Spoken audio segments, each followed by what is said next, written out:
There are more than 350 different shapes of pasta. It is estimated that there are approximately 350 different types of pasta, and about 4 times that many names for them. This is due to the fact that some types may have different names in different languages, or even in the same language. In Italy, for example, names vary according to the region or area. In addition, pasta manufacturers and cooks may come up with new shapes or give new names to old shapes. The possibilities thus become endless.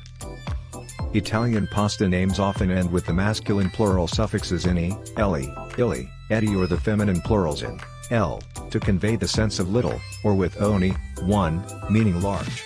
Other suffixes exist too, adi, largish, and exi, rough, badly made. In Italian, all pasta type names are plural. Pasta ending in ini may be a smaller version of a particular shape, and pasta ending in oni the larger one. For example, spaghettini, smallest, spaghetti, regular, spaghettoni, largest.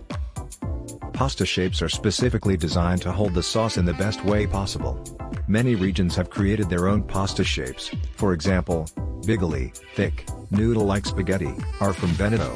Strozza preti, meaning priest strangler, are from Emilia-Romagna. Trophy, perfect with pesto, are from Liguria, and orecchiette, or little ears, are from Puglia.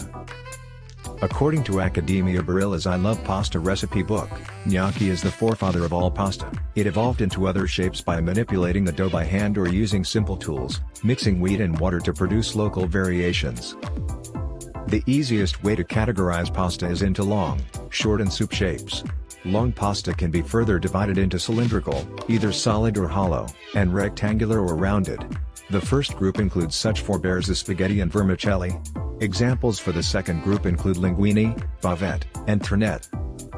Short pasta names and shapes were influenced by their times. For example, at the end of the 19th century, fittellini rigati were also known as garibaldini as a tribute to Garibaldi. Mafalda and Mafaldine were named in honor of Princess Mafalda of Savoy, or perhaps the daughter of a pasta maker. No matter the name or shape, pasta is a simple meal, synonym of Italy, and it is always sure to please everybody. Thanks for watching. And don't forget to subscribe.